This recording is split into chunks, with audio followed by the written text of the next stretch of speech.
प्रश्न क्रमांक 9 जो सर्क्युलर इकॉनॉमी याबद्दलचा आहे. सर्क्युलर इकॉनॉमी साठी एक समिट झाली होती, जयपूर जाहीरनामा. यामध्ये चक्रीय अर्थव्यवस्था याबद्दल विचार विमर्श करण्यात आलेला होता.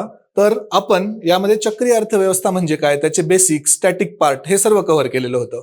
तर चक्रीय अर्थव्यवस्थेमध्ये काय सुरुवातीला विचारलेलं आहे, फर्स्ट स्टेटमेंट, की यामुळे इमिशन्स कमी होतात ग्रीन हाऊस गॅसेसचे.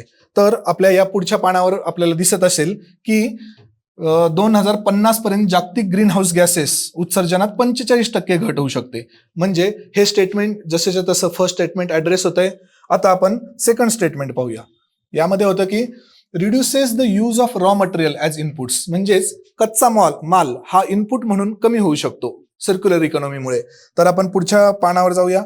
तर इथे बघा, वस्तूंपासून कच्चा माल पुन्हा मिळवणे हे एक सेंटेन्स आहे. तसेच उत्पादन व संसाधनांचा शक्य तितका पुन्हा वापर व दुरुस्ती, पुनर्वापर, हे पण एक सेंटेन्स आहे. म्हणजे स्टेटमेंट 2 हे पूर्णपणे ऍड्रेस होत आहे. आता आपण स्टेटमेंट 3 कडे जाऊया. स्टेटमेंट 3 आहे रिड्युसेस वेस्टेज, म्हणजेच काय, कचरा इन दी प्रोडक्शन प्रोसेस, उत्पादन क्षमतेतील कचरा कमी करते सर्क्युलर इकॉनॉमी. तर आपण पुढील पानावर पाहूया.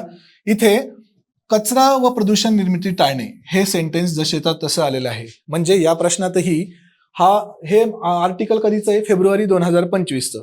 तर या प्रश्नातही तिन्ही सेंटेन्स जसेच्या तसे ऍड्रेस होत आहेत.